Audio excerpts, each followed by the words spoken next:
Um julgado do STF que ele menciona o seguinte, ele diz lá que, ou mais ou menos isso, qualquer princípio de crença a serviço da arte de curar alguém é nocivo à saúde, seja ela física ou moral de qualquer pessoa, e portanto constitui crime.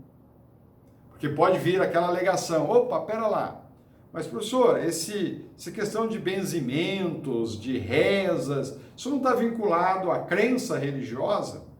Se a fé na crença religiosa começar a ser explorada para efeito de cura das pessoas, é crime. Você vai encontrar alguns julgados nesse sentido. Por exemplo, eu vi um julgado do Tribunal de Justiça do Rio Grande do Sul que dizia o seguinte, quem prescreve o uso de água fria, por exemplo, com a posição das mãos, então o cara pega lá um potinho com água e joga a água lá, invoca lá forças sobrenaturais para a cura de uma determinada doença, pratica o crime de curandeirismo, que é contra a saúde pública. Então, se a pessoa usar a crença religiosa para efeito de cura das pessoas, é crime da mesma forma, ainda que usando crença religiosa. Essa é a hipótese, esta é a situação. Por isso que precisa ser reiterado. Aquela benzedeira que faz uma vez, o fato é atípico, mas aquela que está lá todos os dias realizando os atos é curandeirismo. É óbvio que você vai conhecer, todo mundo conhece uma benzedeira aí na sua cidade e ninguém acaba comunicando a existência de crime, porque as pessoas vão lá, gostam e etc. Ou seja, o legislador tipifica como crime, mas muitas vezes a sociedade até admite, aceita e ponto final, tá? Modo de execução aí desse crime, ele é um crime de ação ou de conduta vinculada. Por que vinculada? Vamos analisar então o porquê disso. Você pega lá o inciso 1, o legislador diz: prescrevendo, ministrando ou aplicando, ou seja, o crime no inciso 1 só pode ser praticado dessas três formas. Por isso que ele é de ação vinculada, restrita a esses modos, a esses meios de execução. O que significa aí o prescrever? Prescrevendo. O prescrevendo é receitando mesmo, recomendando, é indicando a outrem a utilização de uma substância medicinal, de um medicamento, para uma determinada enfermidade. Então veja, a pessoa vira para você, então ela não te fornece o produto, mas ela diz, olha, se você pegar lá tal substância e juntar com tal substância e colocar na água e deixar lá durante tanto tempo fervendo e depois você tomar, isso vai curar. Então veja, esta é uma situação em que a pessoa não entregou o medicamento, ela só prescreveu a substância que cura. Já o ministrando é você fornecer a substância, você entregar a substância.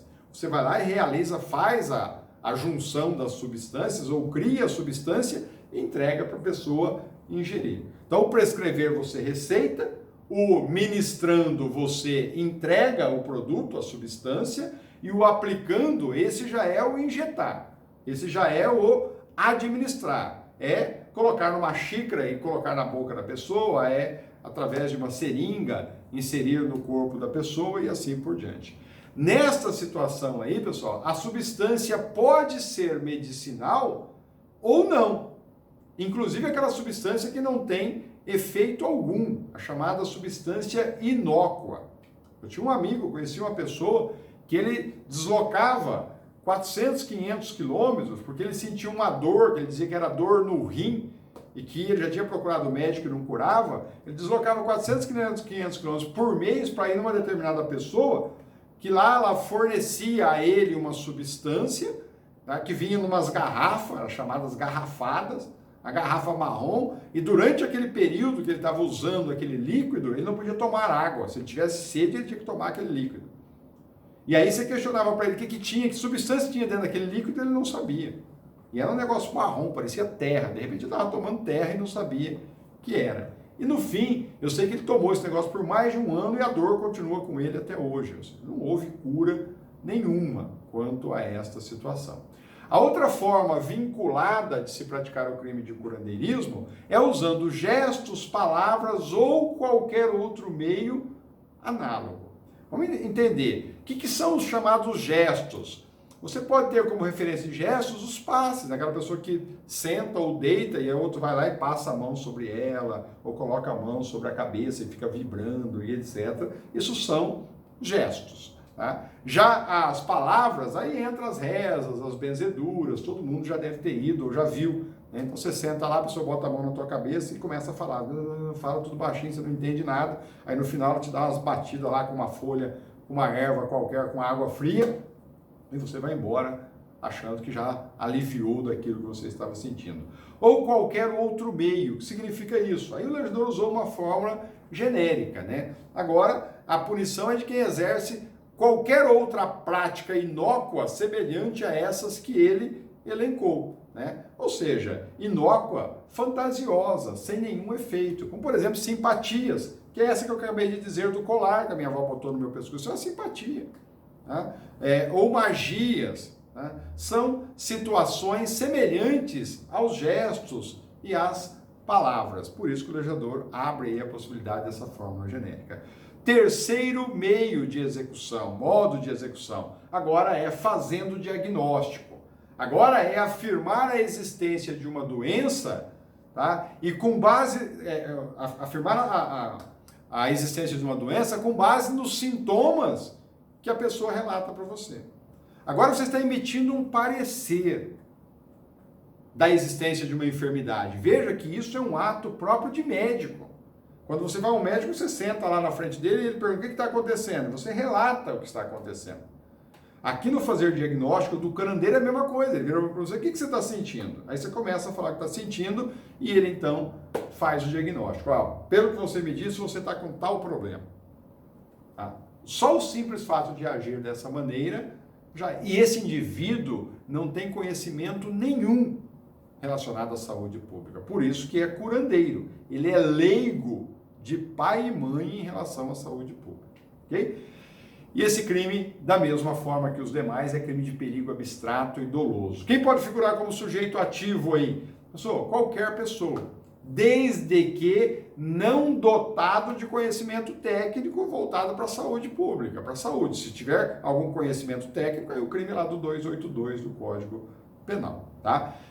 Aquela observaçãozinha que eu fiz lá no início, repito ela para vocês aqui, para deixar claro, a liberdade de crença e de culto religioso assegurado lá pela Constituição Federal, lá no artigo 5º, inciso 6º da Constituição Federal, não exclui o crime de curandeirismo quando o líder religioso, seja o padre, o pastor, o ancião, ou enfim, os líderes aí de cada crença religiosa, deixa de lado a pregação da fé, voltada lá para os ensinamentos bíblicos, e passa a agir em atos concretos de tratamento de cura, voltado à saúde dos fiéis, tá? Com qualquer tratamento, seja ele místico, passar óleos e etc.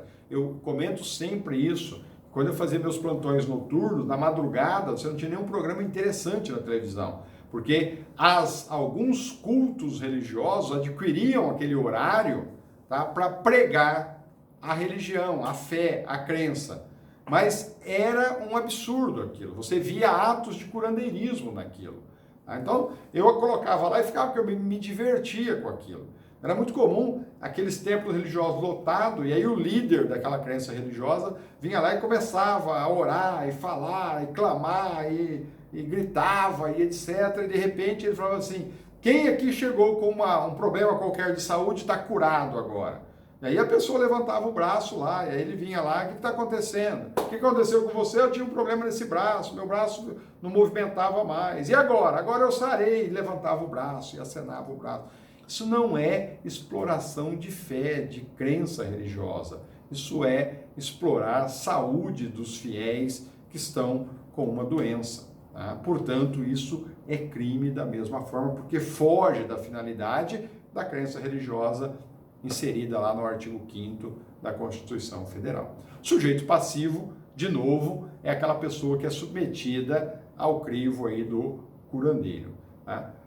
Consumação, mencionei, é crime habitual, né? Precisa reiterar os atos, portanto, precisa ficar demonstrado que o indivíduo age constantemente daquela mesma maneira, daquela mesma forma, e da mesma maneira que nós já comentamos, não cabe tentativa no curandeirismo, porque o crime continuado é habitual, reiterado, ou ele reitera e consuma, ele não reitera e o fato é atípico. E aplica-se a este tipo legal os aumentos de pena previstos no artigo 285 da mesma forma. Pessoal, encerramos aí este título, vamos iniciar um próximo aí que é composto com 4 artigos somente, concluímos o título 9 desses 4 artigos que nós vamos começar agora nos nossos próximos estudos. Abraço a todos.